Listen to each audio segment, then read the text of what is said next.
sini saya dengan siapa? Ibu Asfianti, selamat berjumpa di Sumakensa Fair. Jadi 8 Oktober di Penta City. ya, Bu. Nah, jadi di sini acaranya ada memperingati apa gitu, Bu?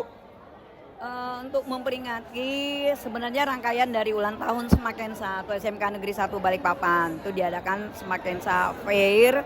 Nah, orientasinya untuk sharing di mana kompetensi-kompetensi atau program kalian yang ada di SMK Negeri 1 Balikpapan. Ini target itu ke siswa-siswi maupun SMA, SMK maupun SMP ya. Jadi beliau nanti memilih program kalian itu tidak salah milih. Mereka senang yang mereka minati tentunya seperti itu. Oh, jadi di sini tuh nggak cuma SMK 1 aja berarti? Enggak cuma. Kita undang juga dari sekolah-sekolah yang lain ditawarkan ya. SMK negeri maupun SMK swasta. Berarti di sini juga ada bazar-bazar ya, Bu ya? Tentunya menggandeng ya produk kreatif anak-anak ya, pada kesempatan ini juga kita publish ya, kita pasarkan. Oke. Ya juga ada penjelasan-penjelasan yang dikasih tahu sama SMK-SMK lain selain SMK 1. Sharing. Tadi seperti disampaikan tadi Ibu Kabid ya, Dinas Pendidikan Kota, bahwa ini Tuntor Teman Sejawat. Jadi anak-anak siswa pelajar yang datang berkunjung itu akan di-sharing dengan siswa sendiri yang menjaga standnya itu. Ya, gini sih kita ya, Bu. Makasih ya, Ibu.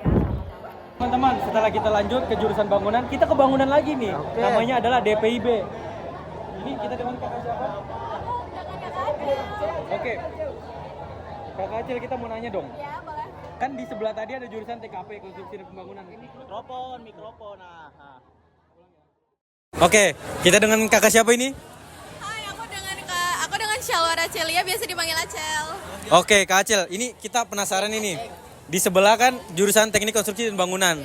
Di sini juga kayaknya kita lihat tentang bangunan. Bedanya apa sih antara TKP dan DPIB? Kalau kita itu lebih ke desain, kita lebih ke desain interior, kita juga eksterior. Jadi kalau mereka itu untuk ke perguruan tinggi, mereka lebih detail ke civil engineering. Kalau kita lebih ke arsitektur gitu. Jadi kita lebih ke desain aja sih. Kalau untuk ke lapangan mungkin lebih ke teknik konstruksi properti yang di sebelah, seperti itu. Bisa dijelasin sedikit nggak tentang apa sih yang dipelajari di arsitektur itu? Oke, kita pertama bisa belajar dasarnya, itu biasanya kelas 10 mulai dari tampak depan, lalu tampak belakang, tampak samping, kanan kiri, itu kita menggunakan aplikasi yang namanya AutoCAD gitu. Dan kalau kita mau buat 3D secara visualisasi agar lebih mudah dilihat, itu pakai aplikasi SketchUp. Terus manfaat kita belajar pelajaran arsitek itu gimana? Buat kalau kita mau bangun rumah kita perlu arsitek, itu manfaatnya apa? Oke, manfaatnya sepandangan aku ya, selama aku di jurusan ini, aku lebih tahu sih tentang bagaimana cara desain rumah. Terus aku juga tahu harga-harga dari rumah itu ada yang namanya BOQ atau Bill of Quantity. Itu kita seperti RAB ya, Kak, RAB. Kita tahu harganya mulai dari pondasinya, batu bata, finishing dari cat, lantai, semuanya kita tahu. Jadi ketika kita bangun rumah di masa depan, kita nggak bakal bisa tuh dibodoh-bodohin sama orang, dibohongin, nggak bakal bisa. Kalian udah tahu spesifiknya kayak gimana. Oke. Terus kita mau nanya nih, kan ini ada gambaran dua bangunan ini. Kayaknya atapnya beda ini. Kenapa beda? Fungsinya beda kah? Atau ada tujuan lain gitu? Oh, karena ini yang desain bukan aku, ini yang desain kemarin anak 12 DPB 1, ini alumni yang punya. Jadi kalau aku lihat sih mungkin karena mereka desainnya beda aja, terus ini lebih ke modern tropical ya, karena kalian bisa lihat ada pohonnya di situ. Terus kalau ini lebih ke kayak di perumahan cluster gitu sih. Oke, kita paham. Terus kalau misalnya buat ngegambarin jembatan ini, itu perlu arsitektur tuh, ini gimana ini penjelasannya? Oh, oke. Kalau buat jembatan ini kan biasanya dia lebih ke konstruksi besar ya. Apalagi ini tuh bisa nyebrangin laut atau sungai gitu.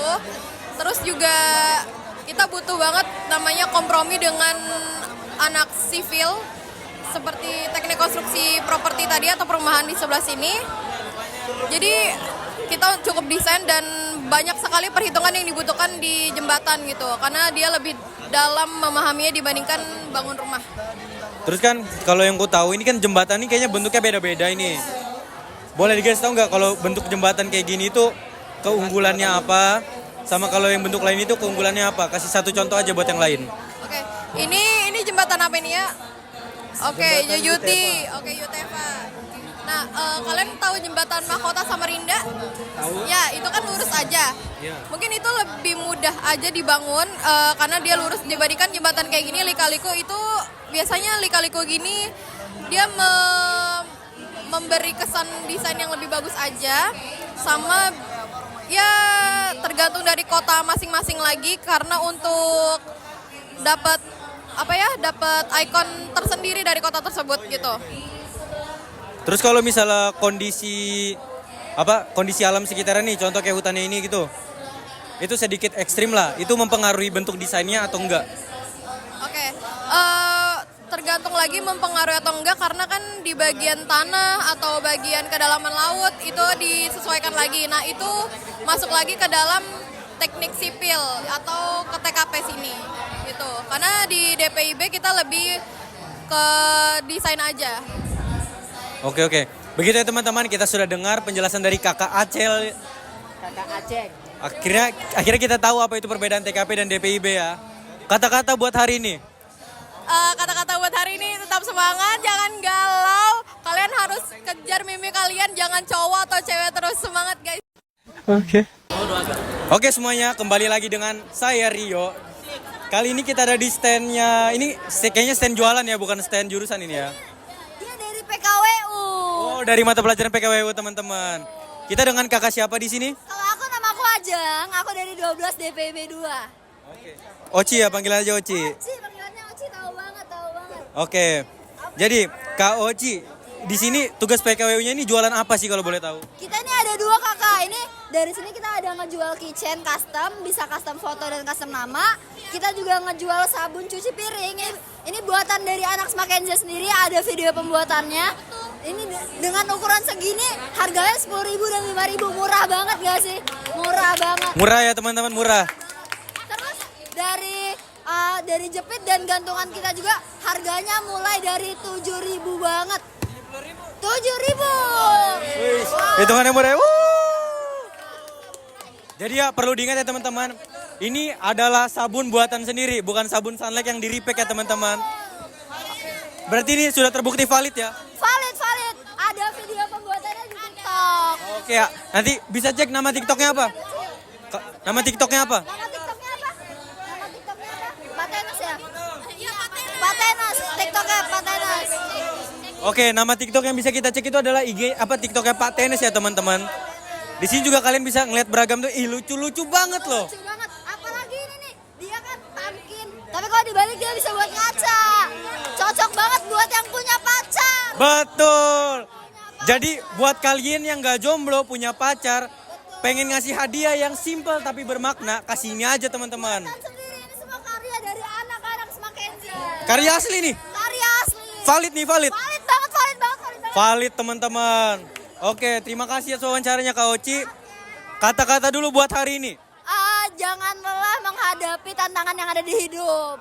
Oke, cakep. Ikan hiu, ikan cucut. Ayo kita cabut.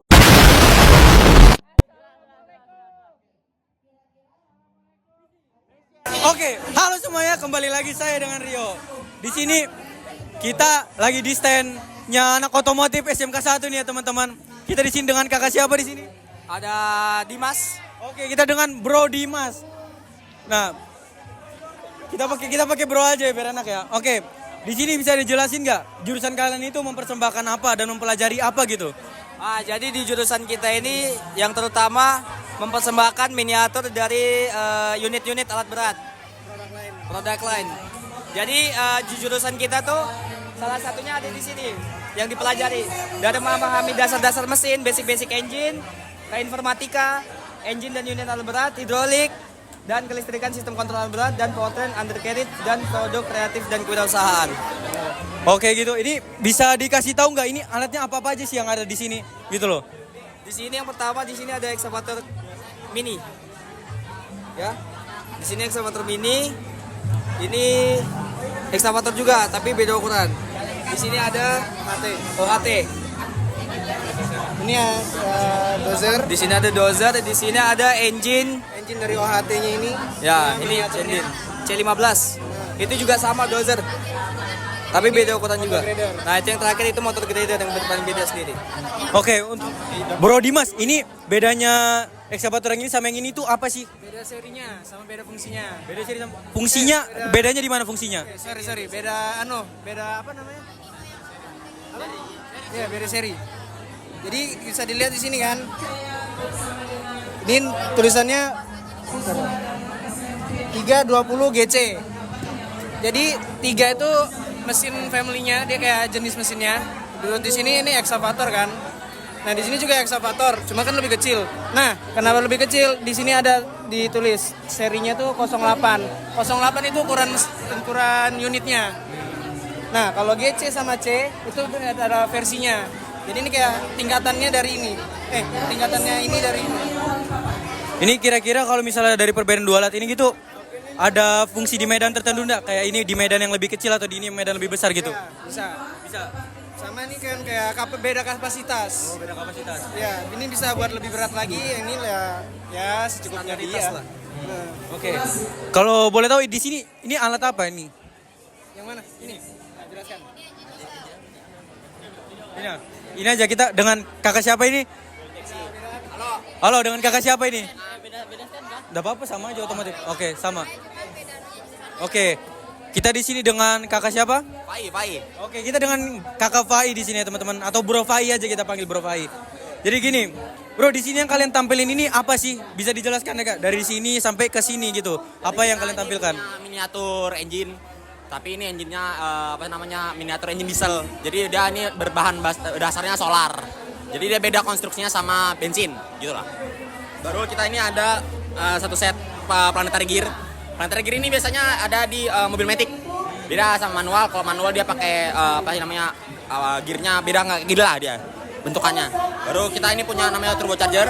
Turbocharger ini satu komponen biasanya di mobil-mobil yang cc-nya gede atau enggak di diesel juga ada biasanya lebih banyak. Fungsinya ini untuk menambah istilahnya pemasukan udara. Semakin banyak udara di ruang bakar, semakin banyak tenaganya. Jadi itulah gunanya. Ini yang tutu itu nggak sih? Ya ini. Oke. Oh, kalau kalian tahu Supra dan nonton itu yang namanya apa? Ini bunyinya tutu gitu ya teman-teman. Oke, kalau ini apa ini nih? Ini namanya oil pump. Ya, karena kan oli kan di bawah ya. Iya, betul. Kita perlu olinya untuk ke atas. Kita perlu ini. Jadi untuk melumasi bagian head. Karena kayak seperti camshaft, noken as, kita perlu melumasinya. Jadi untuknya apa sih untuknya kan? Gunanya oil pumpnya itu untuk menyalurkan ke atas oil pumpnya gitu. Oke. Itu ya teman-teman penjelasan dari yang tiap-tiap ada miniatur di sini ya teman-teman. Yang paling menarik tuh yang ini ya kayaknya teman-teman. Soalnya kalau kalian ngelihat aja dari bentuknya dan kalian pencinta mobil pasti sudah tahu bunyinya apa.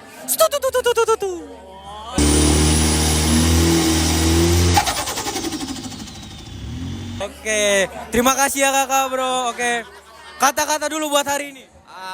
Jangan lupa makan, nanti kalau nggak makan sakit. Mangan. Oh ya, bro, kata-kata hari ini.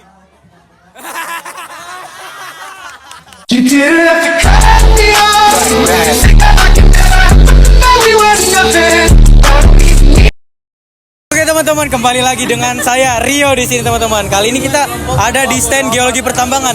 Jurusan kita, boy. Kali ini kita dengan kakak siapa di sini? Shiva. Oke, dengan kakak Shiva. Ini boleh dijelasin nggak? GP di sini nih seperti apa sih? Pelajarannya gimana dan juga apa sih yang lebih gitu? Oke, kalau di GP sendiri kurang lebih aja sama di sekolah teman-teman. Kita belajar mulai dari geologi dasar sampai ke detail-detail pertambangan gitu. Jadi kita ada belajar geologi dasar, bisnis pertambangan, terus ada eksplorasi, lalu ada pemetaan geologi, lalu ada peledakan, lalu ada reklamasi dan pasca tambang. Oke, itu ya teman-teman, kurang lebih sama aja sama apa yang kita pelajari. Cuma kayaknya mereka lebih expert. Kalian tahu lebih expert lebih apa? Lebih di atas kita, bro. Enggak lah, sama aja. Sapu merendah. Ini ini kayaknya baru kita lihat ini. Ini apa sih kalau boleh tahu? Nama alatnya GPS geodetik. Jadi ini baru juga kita pakai di kelas 12. Ini tuh kita pakai untuk melakukan pemetaan topografi. Jadi nanti hasil akhir dari pengukuran dari GPS geodetik ini bakal berbentuk peta topografi dan peta kontur gitu. Jadi sistem kerjanya GPS geodetik ini itu dari citra satelit, jadi pusatnya di satelit, lalu habis itu dia bakal dapat data koordinat dan elevasi gitu. Oh, kayak gitu ya teman-teman. Ini singkatnya lebih simple daripada apa kita ngukur pakai apa itu namanya? Total station sama theodolit.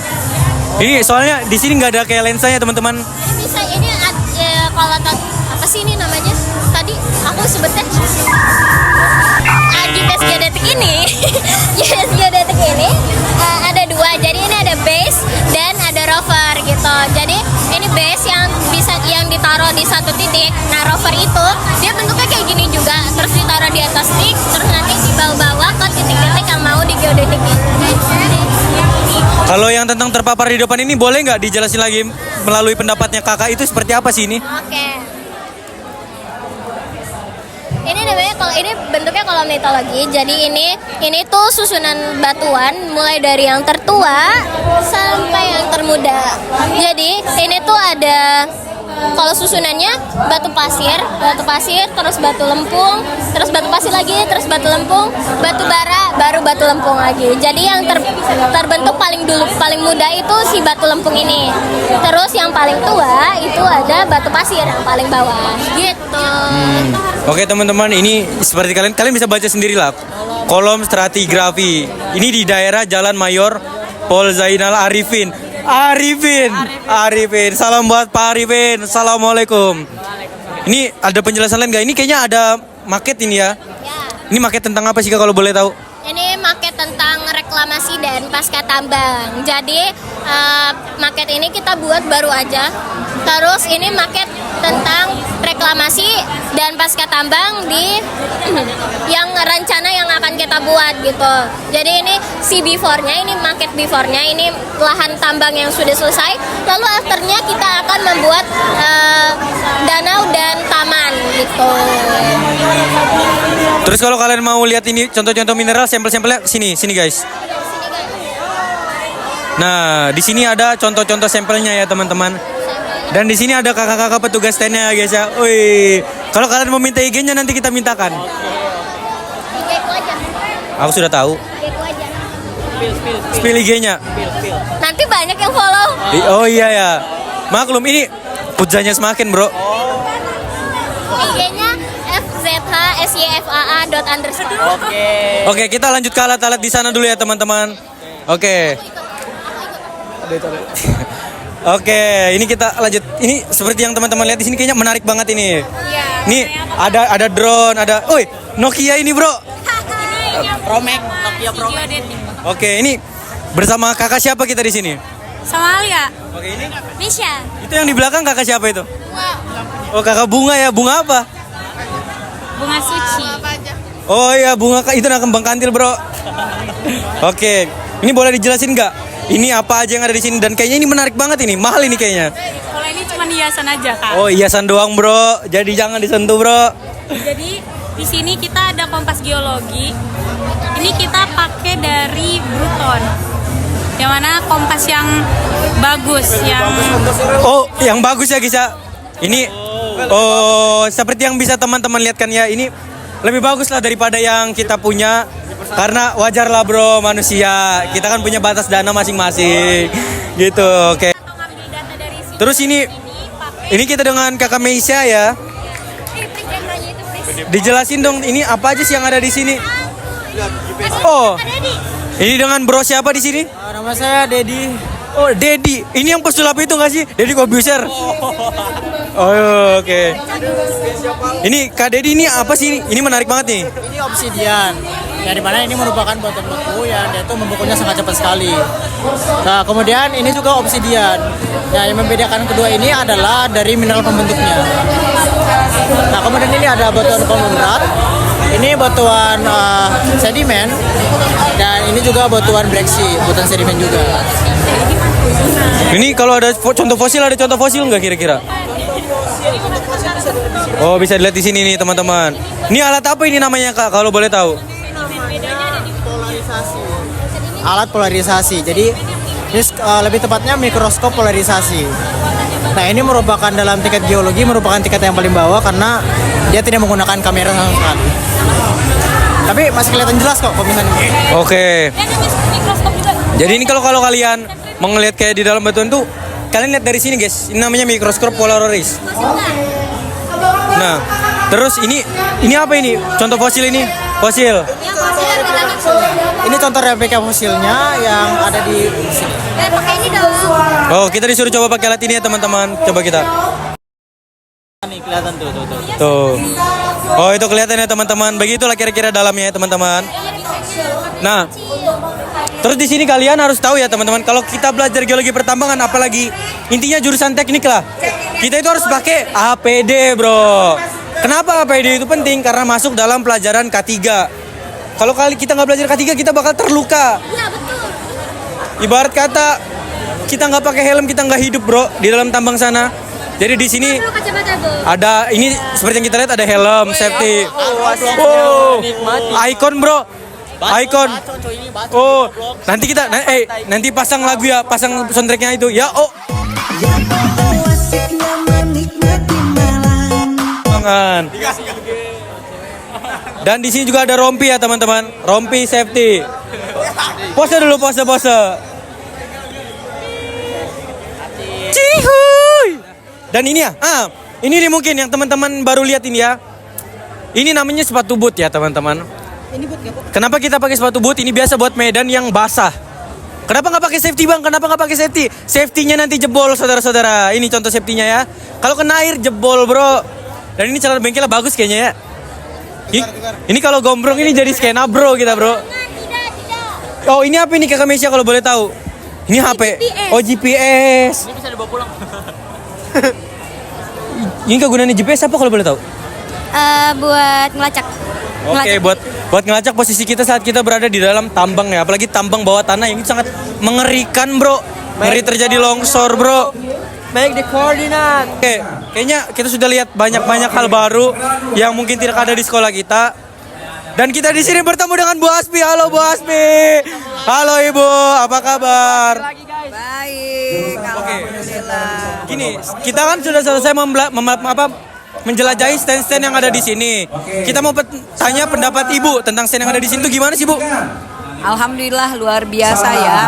Kali ini luar biasa. Jadi dengan adanya pameran Semaken Sapphire ini memediasi sekolah-sekolah baik swasta maupun negeri ya, khususnya SMK membuat stand sini. Jadi kelak nanti anak-anak SMP yang akan melanjutkan ke tingkat yang lebih tinggi itu akan memilih kompetensi yang diminatinya. Oh, oke gitu teman-teman ya.